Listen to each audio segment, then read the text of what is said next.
Tinea বুলি কওঁ, নহলে আমি ৰিংৱৰ্ম বুলি কওঁ, নহলে খৰ বুলি কওঁ আমি কমন ভাষাত। তো এই বেমাৰটো বহুতৰে থাকে কিন্তু ক'ব নিবিচাৰে, আৰু যিহেতু সামাৰ সিজন আহি পালে এইটো সিজনত বহুতৰে হ'ব, আৰু খজুৱতি ইনাৰ পাৰ্টছ অফ দ্য থাই তাত হ'ব পাৰে, পেটত হ'ব পাৰে, আৰ্মপিটত হ'ব পাৰে, ডিঙিৰ পিছপিনে বা ডিঙিৰ তলত এইখিনিত হ'ব পাৰে। গোটেই বডিত যিকোনো জেগাতে খৰ বা টিনিয়া বা এই ৰিংৱৰ্ম যোনটো, এই প্ৰব্লেমটো বহুতে দেখা দিয়ে এই সিজনত মেইনলি। মানে হয়, এইটো এটা টাইপ অফ ফাংগেল ইনফেকশ্যন হয়, যেনেকুৱা বেক্টেৰিয়েল ইনফেকশ্যন হয় তেনেকুৱা এইটো ফাংগেল ইনফেকশ্যন হয়।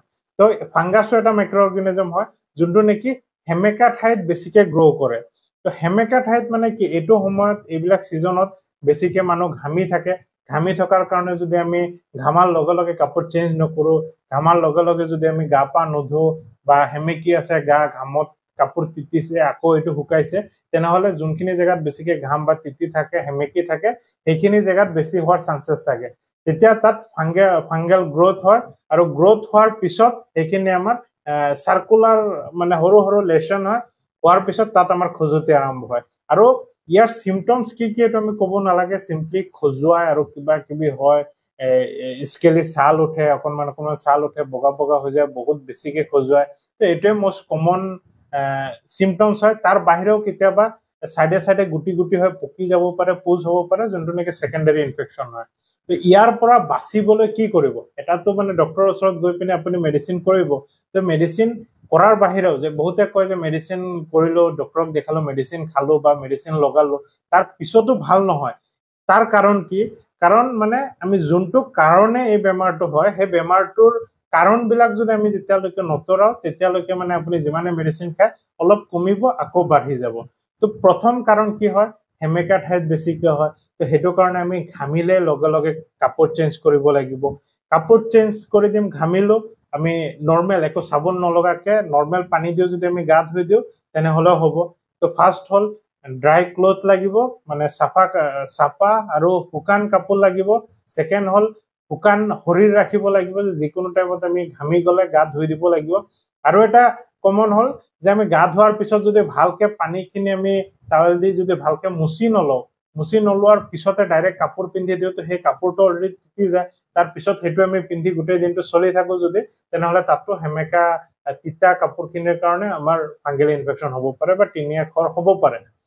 তাৰপিছত আমি কাপোৰবিলাক ধুই আজিকালি জেগাৰ কম, কিবা অসুবিধাৰ কাৰণে আমি ৰ'দত নেমেলো। তো এইটোৰ পৰা বাচিবলৈ আমি কি কৰিব লাগিব, যে কাপোৰ কানি ধুই পিনে অলৱেজ কাপোৰখিনি ৰ'দত মেলিব লাগিব। আৰু একটা কাম কৰিব লাগিব, যে যেতিয়া খৰ হয় কৰবাত, আমি নখেদি বহুত খজুৱাৰ পিছত কি হয়, নখৰ তলত সেই ফাংগেল ইনফেকশ্যনখিনি সোমাই যায়। এই ফাংগাছখিনি যেতিয়া সোমাই যায়, সেইটো দি যদি বেলেগ জেগাত আকৌ চুই দিওঁ বা বেলেগ জেগাত খজুৱাও, সেই নখৰ পৰা আকৌ সেই জেগাখিনিত ইনফেকশ্যন হয়। তো সেই জেগাত ইনফেকশ্যন হলে তাতো আকৌ হৈ যাব পাৰে। তো সেইটো কাৰণে স্প্ৰেড হয়, তো আমি নখেদি খজুৱাটো আমি কমাই দিব লাগিব। আৰু মষ্ট ইম্পৰ্টেণ্ট থিং হ'ল যে আমি যেতিয়া ডক্টৰক দেখাও, সেইটোৰ এটা কোৰ্চ থাকে, যে আমি 15 দিনৰ কাৰণে কোৰ্চ দিলো, 21 দিনৰ কাৰণে কোৰ্চ দিলো, 1 মাহৰ কাৰণে কোৰ্চ দিলো। তো সেইখিনি ফুললি কোৰ্চটো কমপ্লিট কৰা নহয়। তো এইটো এটা বহুত বেয়া ইনফেকশ্যন। ছালত যেতিয়া হয়, ছালৰ জাষ্ট এটা লেয়াৰ দুটা লেয়াৰ তললৈকে সোমাই যায়। তো ইনফেকশ্যনটো একদম পুৰা গুৰিৰ পৰা মাৰিবলৈ, মানে যোনখিনি জেগাত হৈছে, ধৰি লওক এইখিনি জেগাত হৈছে, হোৱাৰ পিছত আমি মলম চলম লগাম, 10 দিন 15 দিন কমি আহি একদম অকণমান জেগাত থাকি যাব। তো সেইখিনি জেগাত কমি যোৱাৰ পিছতো মিনিমাম 10 দিন মান একেবাৰে ভাল হৈ গৈছে, হলেও সেই জেগাখিনিত মিনিমাম 10 দিন মান মলমখিনি লগাই থাকিব লাগে। আমাৰ কি হয়, অকণমান বেছি আছে, লগালো, কেইদিনমানতে কমি গ'ল, তাৰপিছত আমি বাদ দিয়াৰ পিছতো আমাৰ এই তিতা কাপোৰ, ঘামি আছো, সেইখিনি আমাৰ লাইফষ্টাইলখিনি চেঞ্জেছ নকৰিলো, সেইটো কাৰণে আকৌ সেইখিনি গ্ৰ' হৈ যায়। তো সেইটো কাৰণে আমি সেইটো মেইনটেইন ৰাখিবৰ কাৰণে অলৱেজ চাফ চিকুণ মেইনটেইন কৰিব লাগিব, ড্ৰাইনেছ মেইনটেইন কৰিব লাগিব, কাপোৰটো সদায় ৰ'দত মেলি শুকাব লাগিব। যদি বেমাৰ হৈ গৈছে, খৰ হৈ গৈছে, ডক্টৰক দেখাইছো, কোৰ্চটো কমপ্লিট কৰিব লাগিব। সকলোৰ লগত শ্বেয়াৰ কৰিব, যাৰ যাৰ খৰ আছে আৰু ভাবে খৰ আছে, তেনেহ'লে শ্বেয়াৰ কৰিব, জানিব পাৰিব। Bye bye.